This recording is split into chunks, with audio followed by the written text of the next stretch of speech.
Hello.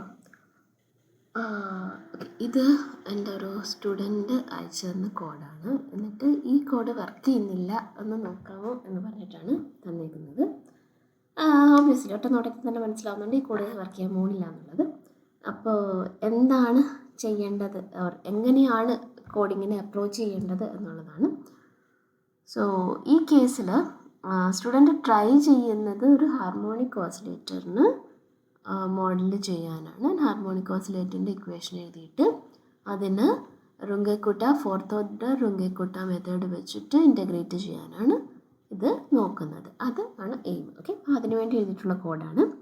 അപ്പം ഈ കോഡിലുള്ള പ്രശ്നങ്ങൾ ഓക്കെ, അതായത് ഫോർത്ത് ഓർഡർ റുങ്കക്കുട്ട വെച്ചിട്ട് ഹാർമോണിക് ഓസിലേറ്റർ ചെയ്യാൻ എനിക്കറിയാം. എൻ്റെ ഓൾറെഡി കോഡുണ്ട്. പക്ഷേ ഞാനത് അങ്ങനെ തന്നെ കാണിച്ചു തന്നു കഴിഞ്ഞാൽ നെക്സ്റ്റ് മോഡിഫിക്കേഷൻ പറയുമ്പോഴും സെയിം മിസ്റ്റേക്ക് തന്നെ വരുത്തും. അപ്പോൾ അതുകൊണ്ട് തന്നെ എനിക്ക് അങ്ങനെ സൊല്യൂഷൻ കാണിച്ചു തരാൻ ഉദ്ദേശമില്ല. ആൻഡ് ഐ തിങ്ക് ഈ പ്രോഗ്രാമിംഗ് പഠിക്കുന്നതിനകത്ത് ഒരു ഫണ്ടമെൻ്റലായിട്ടുള്ള പ്രശ്നമുണ്ട് എന്ന് തന്നെയാണ് ഞാൻ വിചാരിക്കുന്നത്. അപ്പോൾ അതുകൊണ്ടാണ് ഞാൻ ഈ വീഡിയോ എടുത്തിടുന്നത്. അതായത് പ്രോഗ്രാമിംഗ് എന്ന് പറയുന്ന ഒരു ലാംഗ്വേജാണ്, മാത്തമാറ്റിക്സ് ഒരു ലാംഗ്വേജാണ് എന്ന് പറയുന്നത് പോലെ. അപ്പം നമ്മൾ സ്കൂളിൽ വെച്ച് മാത്തമാറ്റിക്സ് പഠിക്കുകയാണ്, അതായത് ചെറിയ ക്ലാസ്സിൽ നഴ്സറിയിലൊക്കെ നമ്മൾ അഡീഷൻ പഠിക്കുകയാണ്. അപ്പം അഡീഷൻ പഠിക്കുമ്പോൾ പരീക്ഷയ്ക്ക് ചോദിക്കുന്ന ഒരു 2-3 ചോദ്യം ഉണ്ടാവും. ഓക്കെ, ചിലപ്പം ടീച്ചറിന് ഓൾറെഡി അറിയുകയും ചെയ്യാമായിരിക്കും. ടീച്ചറായിരിക്കും ക്വസ്റ്റ്യൻ ഇടുക. അപ്പം ടീച്ചറിന് അറിയുകയും ചെയ്യായിരിക്കും 5ഉം 3ഉം 8 എന്നുള്ള ചോദ്യമാണ് ചോദിക്കാൻ പോകുന്നത്. സോ ആ ചോദ്യം പലതവണ പഠിപ്പിച്ചു കഴിഞ്ഞാൽ ഒരു 4 വയസ്സുള്ള കുട്ടി അല്ലെങ്കിൽ 5 വയസ്സുള്ള കുട്ടിക്ക് അഡീഷൻ പഠിക്കാൻ പറ്റില്ല. എന്ത് ചെയ്തേ പറ്റുള്ളൂ, പലതവണ പല സിറ്റുവേഷനിൽ ആഡ് ചെയ്യിപ്പിക്കണം. റൈറ്റ്, ഒന്ന് കൈകൊണ്ട് വിരലുകൊണ്ട് എണ്ണി ആഡ് ചെയ്യാൻ പഠിപ്പിക്കും, പിന്നെ മഞ്ചാടിക്കുരു എടുത്ത് വെച്ച് ആഡ് ചെയ്യാൻ പഠിപ്പിക്കും, പെൻസിൽ എടുത്ത് വെച്ച് ആഡ് ചെയ്യാൻ പഠിപ്പിക്കും. അങ്ങനെ പല നമ്പേഴ്സ് 5ഉം 3ഉമാണ് പരീക്ഷയ്ക്ക് ചോദിക്കാൻ പോകുന്നത്. പക്ഷേ 1ഉം 2ഉം ആഡ് ചെയ്യിക്കും, ആൻഡ് 3ഉം 4ഉം ആഡ് ചെയ്യിക്കും. അങ്ങനെ പല കോമ്പിനേഷൻസ് ചെയ്ത് ആ ഒരു പ്രോസസ്സ് ഓഫ് അഡീഷൻ എന്നുള്ള കൺസെപ്റ്റാണ് കുട്ടിയെ പഠിപ്പിക്കുക. ഓക്കെ, അത് പഠിപ്പിച്ചു കഴിഞ്ഞാൽ പിന്നെ പരീക്ഷയ്ക്ക് എന്ത് ചോദിച്ചാലും കുട്ടി ആൻസർ ചെയ്യും. സോ അങ്ങനെ തന്നെയാണ് നമ്മൾ കോഡിങ്ങിനെയും അപ്രോച്ച് ചെയ്യേണ്ടത്. കോഡിങ് എന്ന് പറയുന്നത് ഒരു ലാംഗ്വേജാണ്, ഒരു തോട്ട് പ്രോസസ്സാണ്. അപ്പോൾ അതാണ് നമ്മൾ പഠിക്കേണ്ടത്. സോ ഈ കോഡിനകത്തെ പ്രശ്നം എന്ന് പറയുന്നത്, അതിനകത്ത് ഇഷ്ടംപോലെ പ്രശ്നങ്ങളുണ്ട്. ഒന്ന്, ഇത് ഒക്കെ എന്തിനാണ് ഇങ്ങനെ കുറേ സാധനങ്ങൾ വിളിച്ചു വരുത്തുന്നത്? ഈ കോഡിൽ എന്തിനാണ് പാണ്ട വിളിക്കണേ? എനിക്ക് മനസ്സിലായില്ല. ഈ കോഡിൽ എന്തിനാണ് നമ്പി വിളിക്കണേ? എന്തിനാണ് സൈപ്പായി വിളിക്കണേ? ഈ okay, this should be absolutely avoid. Okay, ഒരു കാരണവശാലും ഇമ്പോർട്ട് സ്റ്റാർ എന്നൊരു സാധനം ഒരു കോഡിൽ മാറി എഴുതാൻ പാടില്ല എന്നുള്ള അഭിപ്രായമാണ് എനിക്കുള്ളത്. സോ ഈ ഫസ്റ്റ് പ്രോബ്ലം, എന്തിനാണ് ഈ കാര്യങ്ങളൊക്കെ ചെയ്യുന്നതെന്ന് അറിഞ്ഞിട്ടാണോ കുട്ടി ചെയ്യുന്നത്? ഓക്കെ, അറിഞ്ഞിട്ടാണ് ഐ നീഡ് ദിസ്, ഇന്ന കാര്യത്തിന് ഇന്ന സാധനം ഞാൻ ഉപയോഗിക്കുന്നുണ്ട് എന്ന് മനസ്സിലായിട്ടാണെങ്കിൽ പെർഫെക്റ്റ്ലി ഫൈൻ, എനിക്ക് പ്രശ്നമൊന്നുമില്ല. പക്ഷേ അത് അറിയണം. അല്ലാതെ ചുമ്മാതെ വേറൊരു കോഡിനകത്ത് ഇങ്ങനെ എന്തൊക്കെ ഇമ്പോർട്ട് ചെയ്തിട്ടുണ്ടായിരുന്നു, so I will also do that എന്ന് പറയുന്നത് അതൊരു കറക്റ്റ് അപ്രോച്ച് അല്ല കോഡിങ്ങിൽ. ഓക്കെ, ആൻഡ് രണ്ടാമത്തെ പ്രശ്നം, ഈ ഫംഗ്ഷൻ്റെ ഡെഫിനിഷൻ നോക്കൂ. എഫ് ഓഫ് എക്സ് എന്നൊരു ഫംഗ്ഷനുണ്ട്, അതായത് എഫ് എന്നൊരു ഫംഗ്ഷനുണ്ട്. ഓക്കെ, ഫംഗ്ഷൻ്റെ പേര് എഫ് എന്നാണ്. ഓക്കെ, ആ ഫംഗ്ഷൻ ഉപയോഗിക്കുന്ന വേരിയബിൾ, ഇൻപുട്ട് വേരിയബിൾ എന്ന് പറയുന്നത് എക്സ് ആണ്. ഓക്കെ, പക്ഷേ ആ ഫംഗ്ഷൻ റിട്ടേൺ ചെയ്യുന്നത് വൈ എന്നൊരു വേരിയബിളാണ്. ആ ഫംഗ്ഷൻ അറിയില്ല വൈ എന്നൊരു വേരിയബിൾ എന്താണെന്നുള്ളത്. ഓക്കെ, ആൻഡ് രണ്ടാമത്തെ ഫംഗ്ഷൻ നോക്കൂ. സെയിം ഫംഗ്ഷൻ്റെ പേര് സെയിം തന്നെയാണ്, എഫ് എന്ന് തന്നെയാണ് വീണ്ടും ഫംഗ്ഷൻ്റെ പേര് കൊടുത്തേക്കുന്നത്. ആൻഡ് ആ ഫംഗ്ഷൻ്റെ ഇൻപുട്ട് വേരിയബിൾ വൈ ആണ്. ആ ഫംഗ്ഷൻ റിട്ടേൺ ചെയ്യുന്ന വേരിയബിൾ എക്സ് ആണ്. എഗെയിൻ, ഈ ഫംഗ്ഷൻ അറിയാമോ എക്സ് എന്താണെന്നുള്ളത്? ഈ ഫംഗ്ഷനോട് പറഞ്ഞു കൊടുത്തിട്ടുണ്ടോ എക്സ് എന്താണെന്നുള്ളത്? ഇല്ല. ഓക്കെ, ആൻഡ് ഈ അടുത്ത ഫംഗ്ഷനകത്തും ഇതേപോലെ പ്രശ്നമൊക്കെ ഉണ്ട്. I don't want to elaborate. Okay, and കാൽക്കുലേഷനകത്താണെങ്കിലും മൈനറായിട്ടുള്ള പ്രശ്നമൊക്കെ ഉണ്ട്. Let us not discuss too much about എന്തൊക്കെയാണ് ഈ പ്രോഗ്രാമിൽ തെറ്റുണ്ടെന്നുള്ളത്. Let us try.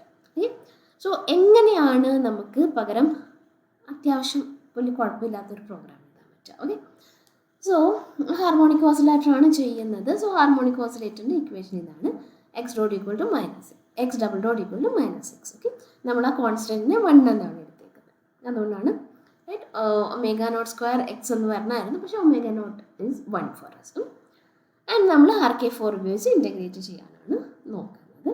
And RK4 ഉപയോഗിച്ച് ഇൻ്റഗ്രേറ്റ് ചെയ്യുമ്പോഴേക്കും നമുക്ക് ഇത് അത്ര കൺവീനിയൻ്റ് അല്ല. അതുകൊണ്ട് നമ്മൾ എന്ത് ചെയ്യും, ഇതിനെ മാറ്റി എഴുതും. അത് കുട്ടി കറക്റ്റായിട്ട് തന്നെ ചെയ്തിട്ടുണ്ട്. X dot equal to y, y dot equal to -x എന്നുള്ളത് ചെയ്തിട്ടുണ്ട്. സോ ഇതാണ് നമുക്കുള്ളത്, ഇത് വെച്ചിട്ടാണ് നമ്മൾ വർക്ക് ചെയ്യുന്നത്. ഓക്കെ, അപ്പോൾ നെക്സ്റ്റ് എന്ത് ചെയ്യണം, നെക്സ്റ്റ് ആലോചിക്കണം എനിക്ക് എങ്ങനെയാണ് ഫംഗ്ഷൻ കൊടുക്കാൻ പറ്റുക. ഓക്കെ, സോ എനിക്ക് എക്സ് ഡോട്ട് എന്ന ഫംഗ്ഷൻ്റെ പേര് കൊടുക്കുക, അല്ലെ f(x) എന്ന ഫംഗ്ഷൻ്റെ പേര് കൊടുക്കുക, അതൊക്കെ നമ്മുടെ ഇഷ്ടമാണ്. ഫംഗ്ഷൻ എന്ത് പേര് കൊടുക്കണം എന്നുള്ളത് എഗെയിൻ കഴിയുന്നതും ഡിസ്ക്രിപ്റ്റീവായിട്ടുള്ള വേറൊരാൾക്ക് വായിച്ചാൽ മനസ്സിലാവാൻ പറ്റുന്ന ഒരു പേര് കൊടുക്കണം. ഓക്കെ, സോ എക്സ് ഡോട്ട് എന്നാണ് പേര് കൊടുക്കുന്നതെന്ന് വിചാരിക്കുക. സോ ആ ഫംഗ്ഷനിലേക്ക് എന്താണ് ഇൻപുട്ട് ചെയ്യേണ്ടത്, y ആണ് ഇൻപുട്ട് ചെയ്യേണ്ടത്. ആ ഫംഗ്ഷൻ ഔട്ട്പുട്ട് ചെയ്യുന്ന വേരിയബിൾ y ആണ്. ആൻഡ് y ഡോട്ട് എന്ന അടുത്ത ഫംഗ്ഷൻ എഴുതി അതിലേക്ക് ഇൻപുട്ട് കൊടുക്കേണ്ടത് x എന്നൊരു വേരിയബിൾ ആണ്. ആൻഡ് അതിൽ നിന്ന് ഔട്ട്പുട്ട് വരുന്നത് -x ആണ്. സോ ഇത് കാണുമ്പോൾ നമുക്ക് അറിയണം ആ രണ്ട് ഫംഗ്ഷൻസ് എന്തൊക്കെയാണ് ഇൻപുട്ട്, എന്തൊക്കെയാണ് ഔട്ട്പുട്ട്. അത് ആദ്യം ചിന്തിക്കണം, എന്നിട്ട് എഴുതാവുള്ളൂ. ആദ്യമേ പ്രോഗ്രാം എഴുതാൻ തുടങ്ങുകയല്ല വേണ്ട. ആദ്യം പേപ്പർ എടുത്ത് റഫായിട്ട് എന്തൊക്കെയാണ്, ഏതൊക്കെ ഫംഗ്ഷനാണ് ഞാൻ ഉപയോഗിക്കുന്നത്, അതിനകത്ത് എന്തൊക്കെ ഇൻപുട്ട് വരുന്നുണ്ട്, എന്തൊക്കെ ഔട്ട്പുട്ട് വരുന്നുണ്ട്, ആ കാര്യം എഴുതി വെക്കണം. ഓക്കെ, പിന്നെ നമ്മൾ എന്താണ് ചെയ്യുന്നത്, RK4 എന്താ ചെയ്യേണ്ടത്, RK4 എന്താ ഇൻപുട്ട് കൊടുക്കേണ്ടത്, എക്സിൻ്റെയും വൈയുടെയും പ്രീവിയസ് വാല്യൂസ് ആണ് RK4 ഇൻപുട്ട് കൊടുക്കേണ്ടത്. ആൻഡ് RK4 ഔട്ട്പുട്ട് എന്താ വരേണ്ടത്, എക്സിൻ്റെയും വൈയുടെയും നെക്സ്റ്റ് വാല്യൂ ആണ് RK4 ഔട്ട്പുട്ട് വരേണ്ടത്. ഓക്കെ, സോ അത് എന്താണ് ഇൻപുട്ട്, എന്താണ് ഔട്ട്പുട്ട് എന്നുള്ളത് ഡിസൈഡ് ചെയ്യുക. ഓക്കെ, എന്നിട്ട് മാത്രമാണ് നമ്മൾ എഴുതാൻ തുടങ്ങുക. ആൻഡ് മെയിൻ ഫംഗ്ഷനകത്ത് എന്തൊക്കെയാണ് ചെയ്യേണ്ടത്, മെയിൻ ഫംഗ്ഷനകത്ത് നമ്മൾ ആദ്യം തുടങ്ങുന്ന സമയത്തുള്ള പ്രീവിയസ് വാല്യൂ, ഓക്കെ, എക്സിൻ്റെയും വൈയുടെയും പ്രീവിയസ് വാല്യൂ നമ്മൾ കൊടുക്കണം. അത് നമ്മൾ ഇൻപുട്ടായിട്ട് കൊടുക്കുകയാണ്. ഓക്കെ, ഒന്നുകിൽ ഇൻപുട്ട് യൂസറിൻ്റെ നിന്ന് വാങ്ങിക്കാം, അല്ല എങ്കിൽ നമുക്ക് അതിനകത്ത് തന്നെ ഡിഫൈൻ ചെയ്യാം, അല്ലെങ്കിൽ ഫയലിൽ നിന്ന് വായിക്കാം. whatever way you have to initialize ഈ രണ്ട് വേരിയബിൾസ് ഇനീഷ്യലൈസ് ചെയ്യണം.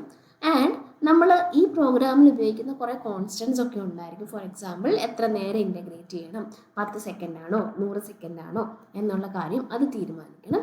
അതേപോലെ സ്റ്റെപ്പ് സൈസ്, എത്ര സ്റ്റെപ്പ് സൈസ് ആണ്, RK4 മെത്തേഡിൽ ഒരു സ്റ്റെപ്പ് സൈസ് ഉപയോഗിക്കുന്നുണ്ടല്ലോ, അത് എത്ര സ്റ്റെപ്പ് സൈസ് ആണ്, 0.01 ആണോ 0.1 ആണോ, അങ്ങനത്തെ കാര്യങ്ങളൊക്കെ നമ്മൾ ഓൾറെഡി തീരുമാനിച്ചിട്ടാണ് പ്രോഗ്രാം ചെയ്യുന്നത്. റൈറ്റ്.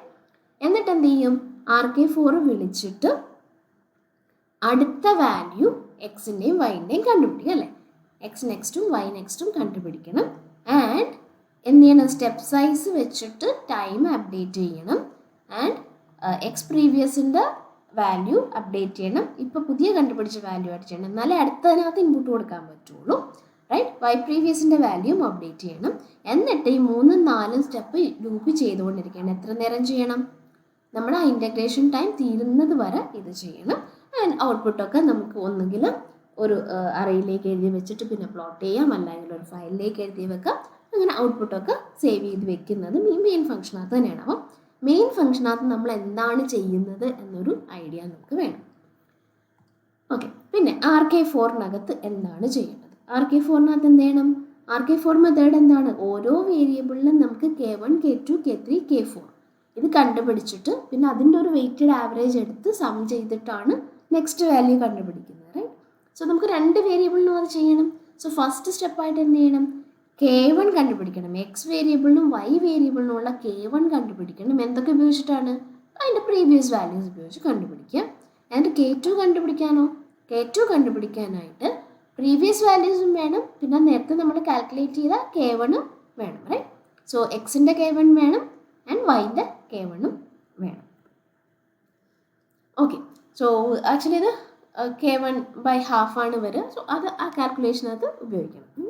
അതേപോലെ നെക്സ്റ്റ് സ്റ്റെപ്പ് എന്ത് ചെയ്യണം, K3 കണ്ടുപിടിക്കണം. രണ്ട് വേരിയബിളിലും K3 കണ്ടുപിടിക്കണം. എന്തൊക്കെ ഉപയോഗിക്കണം, പ്രീവിയസ് വാല്യൂസും വേണം, അതേപോലെ ഇപ്പോൾ ഈ കണ്ടുപിടിച്ച K2ൻ്റെ വാല്യൂസും വേണം.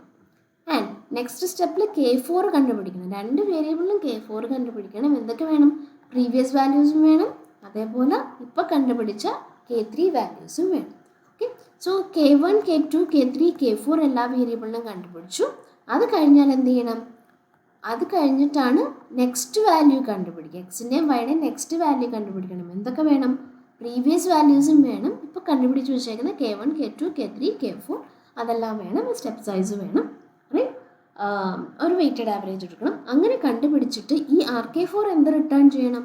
RK4 റിട്ടേൺ ചെയ്തത് ഈ നെക്സ്റ്റ് വാല്യൂസ് ആണ് RK4 റിട്ടേൺ ചെയ്യേണ്ടത്. ഓക്കെ, എന്നിട്ട് മെയിനിൽ പോയി അത് അപ്ഡേറ്റ് ചെയ്തിട്ട് തിരിച്ചു RK4ലേക്ക് വീണ്ടും എന്ത് കിട്ടണം?